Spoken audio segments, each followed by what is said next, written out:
Whenever I go to Baghdad, I go to church on a Sabbath. And one Sabbath, I saw a lady. Her nose was different, like the Hittite nose. So I said to her, "Why do you have that strange nose?" And she said, "I'm an Assyrian." And I was so happy. She is here tonight. She didn't hold this against me. Anyway, I went to her house and she told me how Saddam Hussein came there one evening and where he sat. So I love the Iraqi people, and I've met quite a few here. Lebanese people, Syrian people. It's wonderful to be here. When I talk to you, my heart is... Yeah. Tell me, this capital, where is it? It starts with a S. Syria. Yes.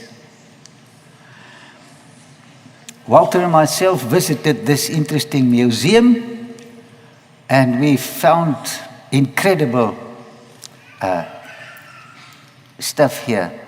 This is an alphabet that was developed 150 years before Moses started writing the Torah.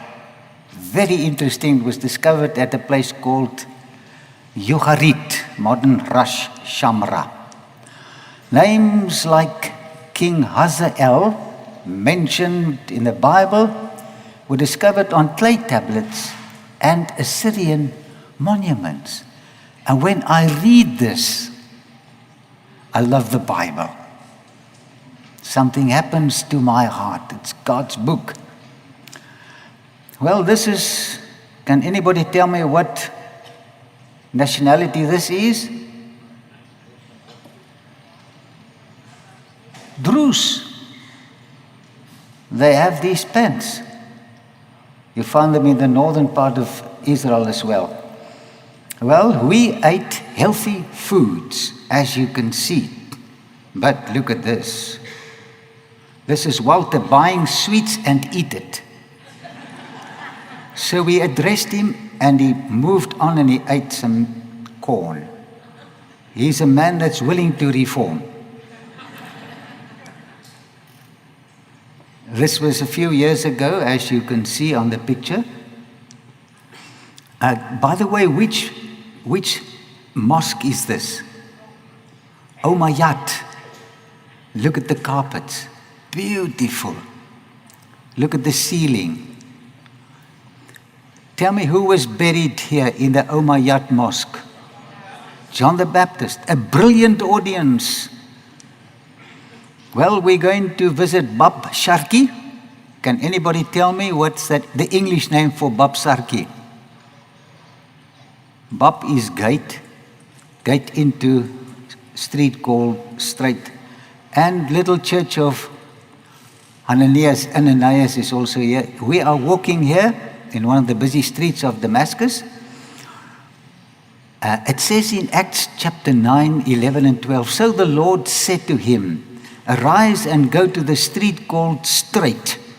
This picture was taken in the street called Straight. "And inquire at the house of Judas for one called Saul of Tarsus." Walter is my modern Saul of Tarsus. "For behold, he is praying." Wonderful.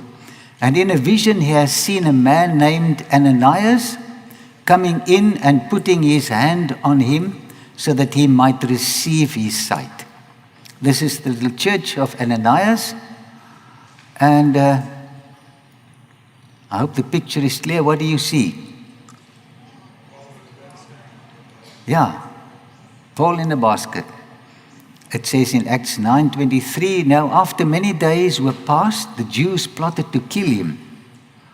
But their plot became known to Saul, Paul, and they watched the gates day and night to kill him.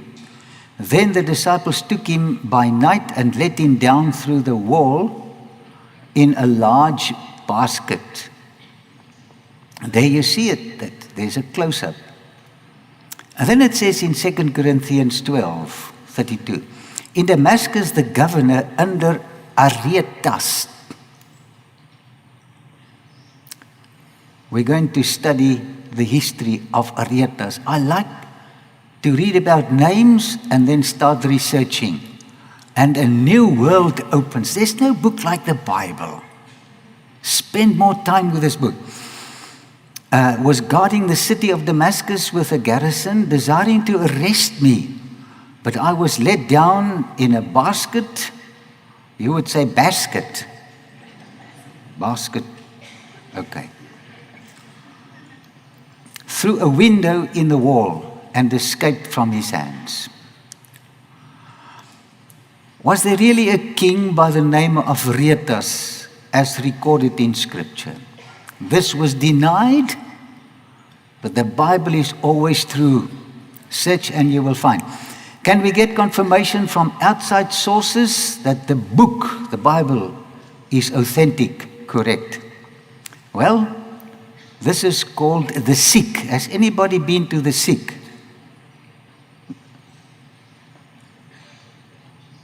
Nobody?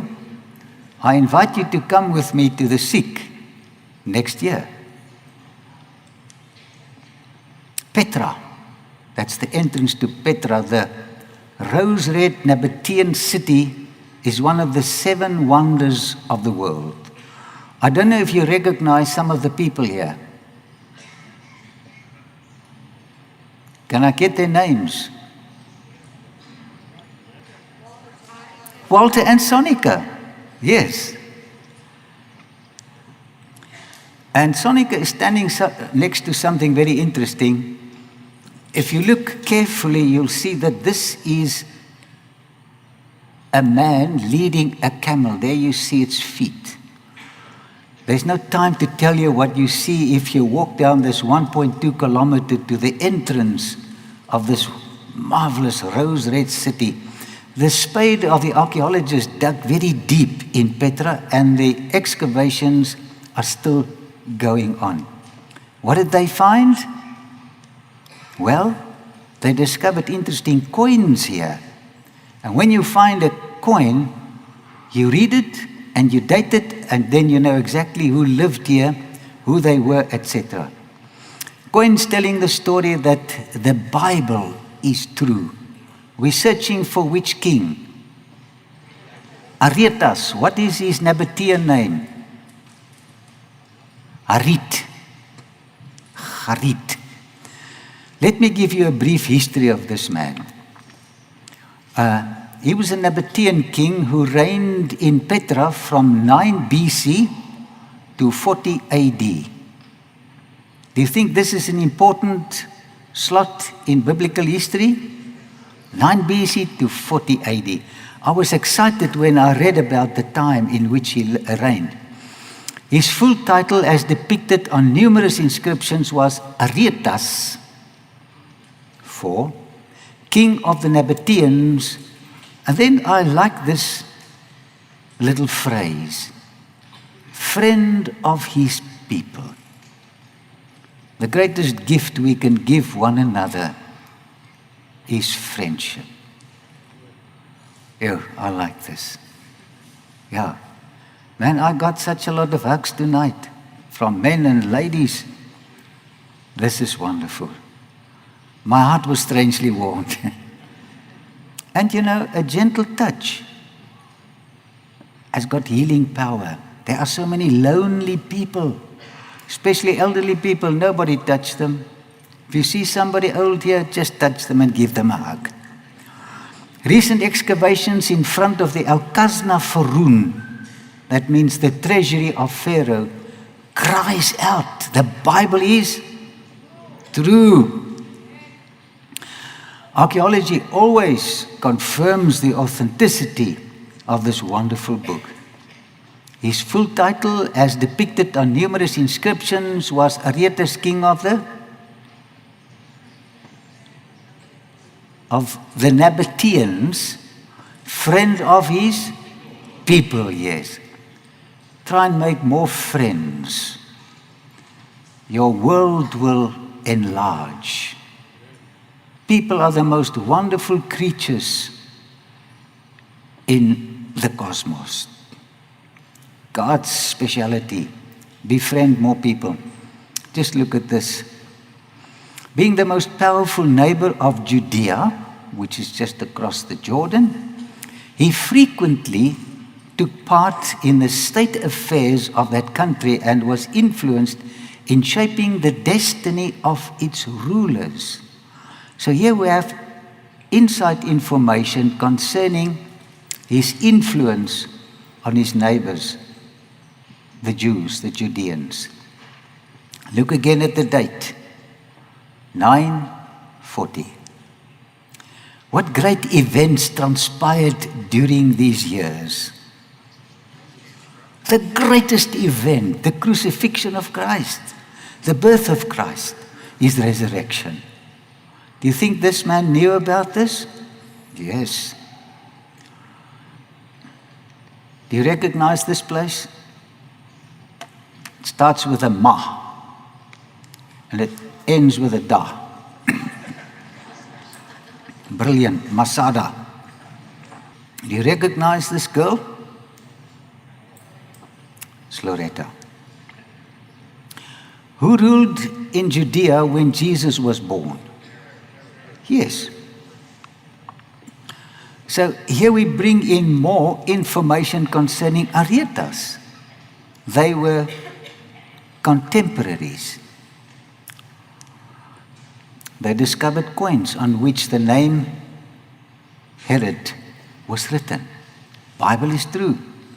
Which prophet announced the imminent appearance of the Messiah? By the way, there was a first Elijah, second one, and Walter is the third. Where was he preaching? I want more detail. John 1:28. These things were done in Betabara, beyond the Jordan where John was baptizing. So here's another name. Where is the site? And my research went a little further. Could this be the place?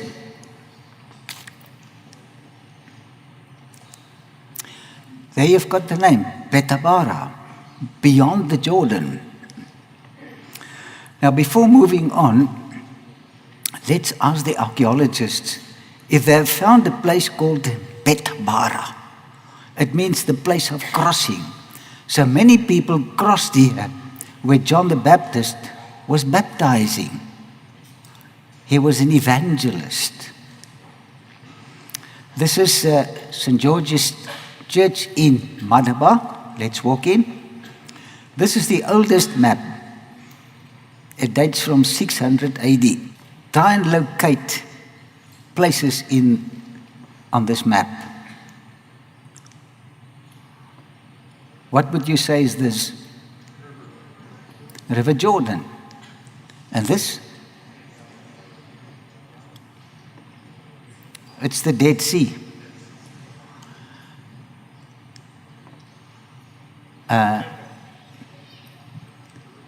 It's written in Greek. This is Jericho. Jericho. So he was baptizing in Betabara. Now, how do we locate the place? Well, it's just over there. Let me get a close-up. There you are, Bethabara. Opposite Jericho, opposite Mount Nebo. This is the place from where Moses was buried here. And from the same spot, Elijah went up to heaven. Many things happened right here. And this map helps us to locate the area. And when you read the Bible, you have links, and the story becomes wonderful. It's a beautiful book. Read it, research it. Now, much archaeological work has been done in this previous military zone. It was only demilitarized a little while ago. So the archaeologists went in, they read the ancient literature, and they identified Betabara with the help of the Madaba ancient map of the Holy Land. This is the place where John was baptized, where he baptized his converts. You know, when you come to these sites, you've got all the evidences. The Bible becomes more personal. Aretas, number 4, what was his Nabatean name? Harit. He had to cross the Jordan when visiting Judea, and he saw John the Baptist. He heard him preaching. He listened to the Elijah message, the second Elijah. And I've got a lecture on the first Elijah: archaeology, soteriology, eschatology, typology. It's a wonderful story, but you know, you invite Walter and myself for a week. We've got so much to tell you, share with you. This is also the site where King Herod, the Tetrarch, passed from Mukavir, a fortress built by his father Herod the Great, to Tiberias. This was the route. So all these great men passed John the Baptist. He had a great message for many people. And this helps you to appreciate these Bible characters a little more. You know exactly where he preached and how many people passed there. Here at Betabara, John the Baptist rebuked him, Herod Antipas, for breaking up his brother's marriage. You know, the Elijah message, Walter, listen to this, has got the courage to say, you are the man. It takes a lot of nerves, but we need Elijah messengers. Please say amen. Thank you. Now, what does Josephus say about Aretas? So we're first going to look at Josephus, Flavius, and then we're going to see what the Bible says. Herod the Tetrarch had married the daughter of Aretas. Now this is becoming more interesting. Aretas had lived with her a great while. Another source I checked said for 25 years they were married, they had no children. But once when he was on his way to Rome, he lodged with his half-brother, also named Herod, but who had a different mother, the high priest Simon's daughter. There he fell in love with Herodias, this latter Herod's wife, who was the daughter of their brother Aristobulus and the sister of Agrippa the Great. I think they went out for dinner, and then it happened. Always travel with your wife. It's the safest. Anyway, shall we go back to the Bible to check if Josephus is speaking the truth? Luke 3:19 and 20. And with many other exhortations he preached to the people, but Herod the Tetrarch, being rebuked by him concerning Herodias, his brother Philip's wife, and for all the evils which Herod had done, also added this above all, that he shut John up in prison. Josephus, the Bible, they're in harmony. My heart was, when I read this verse from the Bible, man, I'm so proud of this book. You can defend its authenticity. This is Mukavir, where Herod the Tetrarch had his fortress. I've got a lecture on this. John the Baptist. I feel so sorry for him when I visit this site. This is where John the Baptist lost faith. And the way Jesus treated him. This is a great story. Does this interesting history remind us of someone else who also lived here? Huldah, the daughter of Aretas, lived here for 25 years.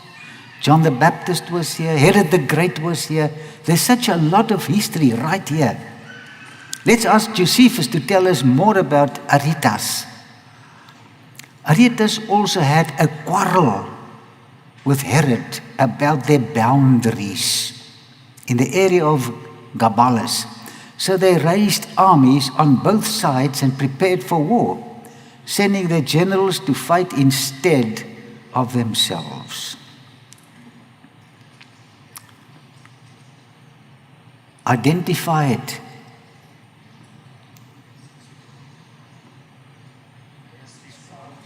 Yes, Khirbet Qumran, the ruins of the ancient city of the Essenes, Qumran. There's so much I can tell you about this. Aretas IV, says the historians, invaded Judea and captured territories along the west bank of the Jordan River, including the areas around Qumran. There you've got it. This was long before the discovery of the Dead Sea Scrolls. That's a wonderful story. Aretas seems to have had two wives, apparently successively, rather than together. The first was called Huldu, and the second Shakilat. So if you want to give your daughter a good name, Shakilat seems good. Yeah. If you're working on a computer, there are links. When you read the Bible, there are links that take you to different related people and places. Bible works on the same principle. Can anybody tell me where this is? This is Herodion, where Herod the Great was buried. In his will, he said, when I die, kill all the important people so that they will weep. And people will think they will weep because I've died. He was a strange man. Well, let's go to a royal link while you are looking at the Herodion, where King Herod the Great was buried. The Bible mentions his name. Archaeologists discovered many evidence of the existence of Herod the Great, and recently his sarcophagus, his tomb, was found there. There had been ties between Herod the Great and the Nabateans. Herod was the son of an Edomite father and a Nabatean mother. Petra was founded or captured by Esau from the Horites. Horite means cave. They thought these were cave people. But they discovered a new site in Syria which says they were a sophisticated civilization. Believe the Bible. Where do you think he spent, that's Herod the Great, most of his early years? At Petra, says the scholars. At the Edomite/Nabatean capital, Petra. Now, Sonika looks so calm and collected, but at times she can be so happy and throwing her arms. Do you recognize Sonika? If you want to, I can ask her to come and stand here. Yeah. Now, when Antipas was forced to flee Jerusalem, he sought to secure help from Rome. So this king had to flee. He is said to have attempted to find asylum in Petra. And I think this is where he fell in love with the daughter of King Aretas. He was repulsed by the king of the Nabateans, Aretas IV. So remember, there's only one mention of this man's name in the Bible, but when you go to the links, you get a tremendous story. Now later, when Herod received the kingship of the Jewish state from the Roman Senate and returned to Jerusalem, various political relations existed between him and the Nabateans. However, as the Nabateans continued to expand their sphere of influence, skirmishes soon began to take place along their common border. The two countries are adjacent to each other. In an attempt to end the fighting, Aretas married one of his daughters, Huldu, also called Phasaelus, to Herod Antipas, a son of Herod the Great. I think this was a great marriage feast. Wow. King of Petra, King of the Jews. After a marriage of 25 years, Herod Antipas divorced Phasaelus, or Hulda, as she is also called. I think when he returned from Rome, he said to her, I don't love you anymore. You do not understand me. Now, I work with people, marriages, and this is the usual answer. I don't love you anymore. That's nonsense, man. He fell in love with somebody else. So the marital colors faded. This is Petra. Have you had such an experience? You thought you married an angel? Can you recall the name of Herod's new wife and her daughter? Herodias and Salome.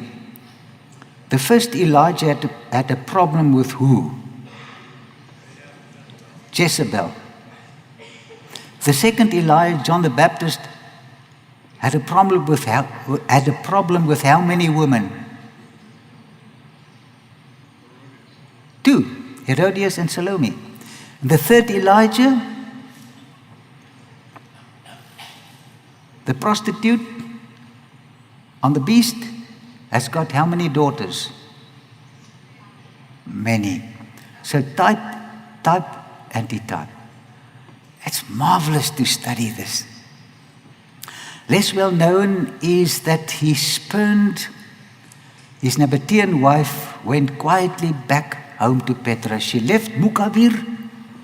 She came back to her father and mother. That's sad. Can you appreciate her pain of loneliness, of rejection? I think rejection is the most severe pain a person can experience. Now, how do you think her father reacted when Herod Antipas divorced his daughter? How would you react? He launched an expedition against his former son-in-law and new enemy. No longer was he a son-in-law, he was an enemy. Mr. Donkey, this is a Petra donkey. What is the recipe for making lifelong enemies and misery? The donkey says, divorce your wife and break up another couple's marriage. You know, walking in Petra, I thought of the hurtful drama that expired right here in Petra. Just look at the ceiling of this one room. The enjoyment of sin is short-lived. It never satisfies. It leaves you more hunger or thirsty than before. The painful consequences lasts as long as we live. And the problem is, we cannot forget. Only when you get Alzheimer's will you forget. So Petra pleads with us, stay with your spouse. I know it's difficult. Your character will definitely develop through hardships of adjustment and forgiveness. And to the ladies, I just want to say, men are not to be understood, but to be loved. Try and remember that. If you are contemplating divorce, please think again. The colors of faithfulness are lasting and extremely beautiful. To see an old couple still like this couple. You had a lot of problems with him. He looks hard-headed. But keep on loving him. Remember, men are meant to be loved, not to be understood. Thank you. Roman colonnade in Petra. Aretas IV assembled an army and defeated Herod Antipas's army, but the Nabatean king was unable to do more. The Romans decided to come to Herod's defense and defend his honor and the honor of the empire. So, one name in the Bible gives you a volume of interesting history. Some historians feel that during a brief revival of Nabatean rule in Damascus under Aretas IV, the Apostle Paul made his famously undignified exit from the country. And there are scholars which says that Paul lived in the proximity of Petra. That is just speculation. 2 Corinthians, we've read it already. In Damascus, the governor under Aretas, there's the name. And now archaeology tells us more about this man. Where is this place? I consulted many sources on the origin of the Nabateans, but information is limited. And I'm going to tell you why. This is in the southern part of Syria, Bosra.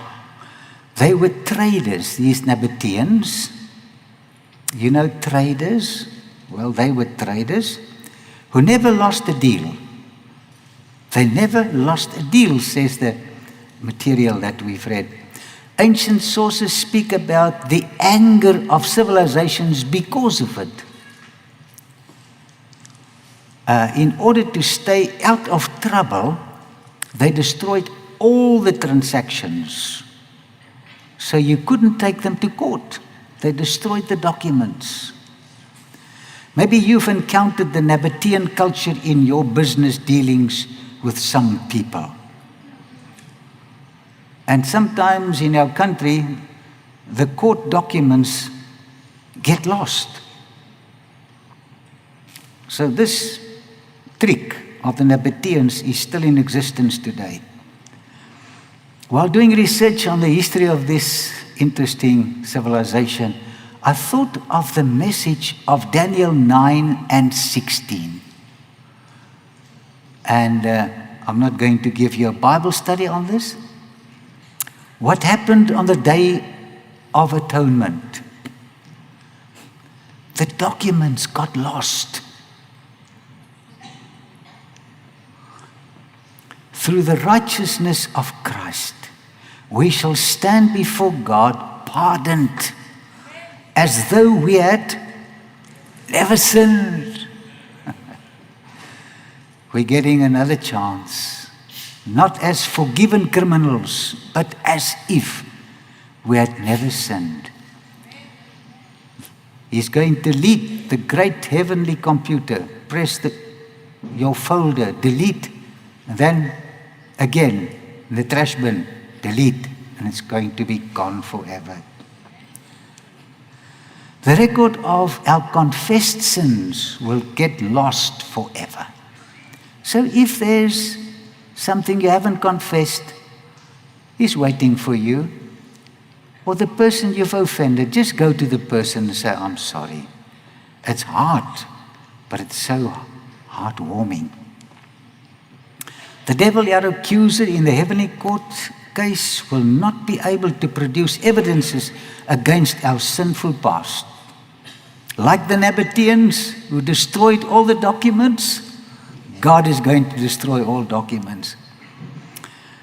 I visited a place called Wadi Rum, and here you have a map of the ancient world, and when safaris passed here, camel safaris, they put a stone here and there to show the direction they are moving. These people were clever. Why did these ancient civilizations disappear?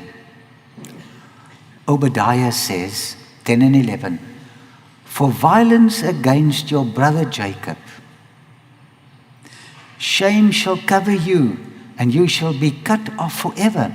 In the day that you stood on the other side, in the day that the strangers carried captive his forces, when foreigners entered his gates and cast lots for Jerusalem, even you were as one of them. In 586, Nebuchadnezzar destroyed the city, and the poor Judeans fled. And like the citizens of Tyre, they caught these prisoners, murdered them, and took the little they had in their possession.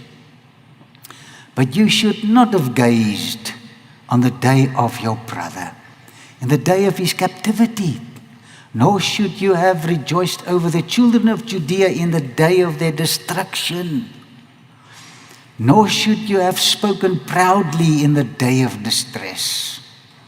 Never rejoice in the shame and pain of another. The Edomites disappeared because of this. The Tyrians disappeared because of this. You should not have entered the gate of my people in the day of their calamity. Indeed, you should not have gazed on their affliction in the day of their calamity, nor laid hands on their substance in the day of their calamity. May God help us to be loving and lovable Christians. And this just goes on and on. For as you drank on my holy mountain, so shall all the nations drink continually. Yes, they shall drink and swallow, and they shall be as though they had never been. May God help us to have kind hearts. Kind hearts.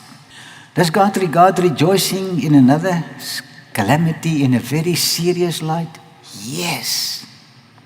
You know, when I first discovered this in my research on Petra, I said, please, God, help me. I never realized that I was sinning, because we rejoice in our enemies' calamities.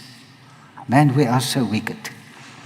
Looking at these rocks, I pray, dear Lord, give me a heart that feels the pain of those who hate me. Give me the love you have for people who are suffering in the consequences of their own doing.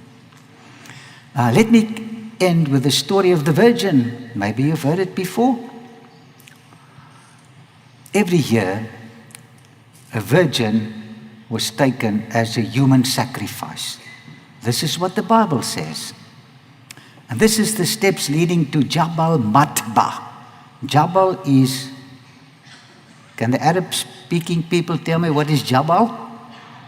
Mountain, yes. This mountain is called Jabal. Yeah. Okay, just think of the pain the parents experienced as their daughter was locked up that evening by the priests. The Bible speaks about human sacrifices, and Jephthah's daughter may have been sacrificed at the same site. It's the biggest in the Middle East. Sacred pillars, El Uzza and Dushara, at Zip Atuf. The Arab-speaking people know what that means. Wherever you find an obelisk, this is the sign in archaeology that in the proximity of the pillar, humans were sacrificed. Break down their altars, smash their sacred stones, erectus phallus, and cut down their Asherah poles. Now, you will see a white spot over there. That's the tomb, the traditional tomb of Aaron, who died there. Moses walked with him up there. He died in his brother's arms. It's a very emotional study when you look at the life of these two brothers. So this is the sacrificial site at Petra. Before sunset, the victim, the virgin, was laid down on this platform, the biggest, as I said, in the Middle East. Parents down at Wadi Faraza, you've got two wadis, Wadi Musa, Wadi Faraza, were weeping. Their religion was a cruel religion. So they waited for the sun to touch the top of the obelisk. Then the priest would plunge his knife into the heart and ran up to this sun disk where Walter is standing. in order to appease the anger of the gods, Al-Uzza and Ashura. They had to sacrifice a virgin. That's a cruel religion. When I stood here, I realized the true and the false gospels. On Jabal Matba, human sacrifices endeavored to win God's favor. On Calvary, Christ offered his Son in order to win our favor. Please enjoy the message of the gospel.